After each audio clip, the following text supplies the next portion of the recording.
You have wealth, you don't borrow wealth from the people.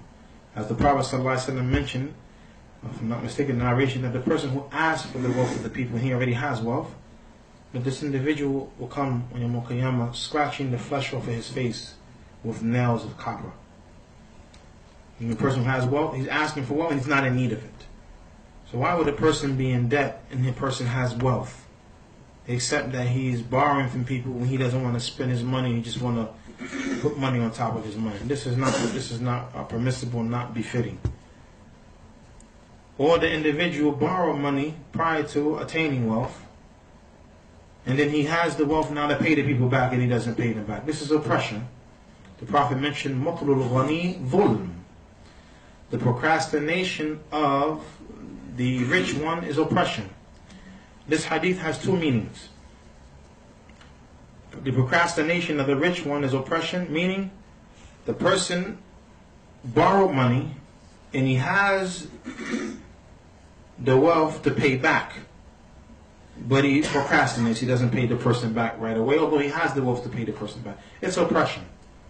The second meaning of the narration is that a person borrowed money from a rich person, and they feel, well, he has money. I don't have to pay him right away. He has money anyway, so you delay paying the person back because they're rich. It's oppression still. Pay the person money. So what if he's rich? You borrow money from him. Pay the person his money back. You have individuals, unfortunately, make it's like a habit of theirs, borrowing from this one, borrowing from this one, borrowing.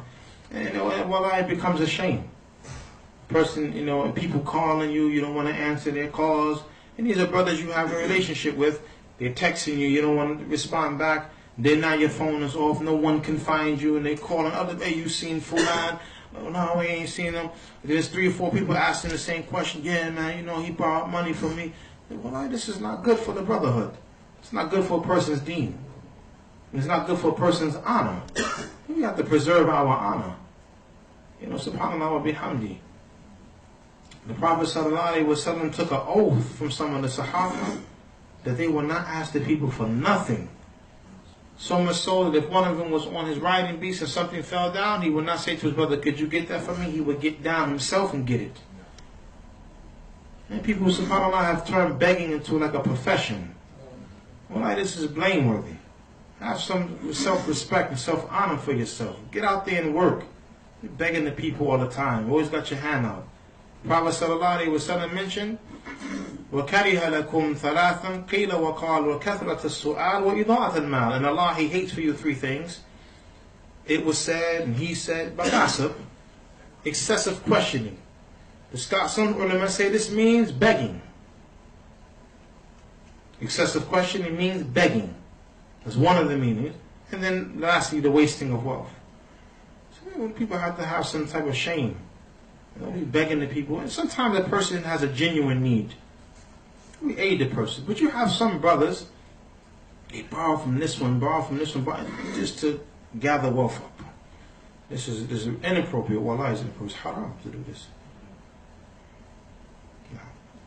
Wallah. There's a book by Sheikh Mukbil called ذَمُّ الْمَسْأَلَةِ, the blameworthiness of begging. I encourage the brothers to get this. And the Sheikh, Sheikh Mukbil was very stern on this matter, especially those who beg in the name of the da'wah. People, beg in the name of religion. The Sheikh was very hard on this. And people, they're not using the wealth for the religion, they're using it for their personal gain. They're very hard on this. And be very careful what we do and how we do things. SubhanAllah bihamdi, man, you go to some places, they pass the bucket around more. The bucket's passed around in the church. Almost time. Like, come on. The Prophet wasn't like this. Sallallahu Alaihi Wasallam. You don't find the Prophet every week. Sadaqah, ikhwan, sadaqah. Not every week. No, the Prophet at times he asked when there was genuine needs. SubhanAllah, it's upon the people who are financially stable to step up to the plate and take care of the responsibilities that the community, that's upon the communities, collectively. And those who have the ability to give, some to give. You shouldn't have to be begging the people every week, 2, 3, 4 times in one day. And this is not befitting. Allah is not. And the ulama, they mention that.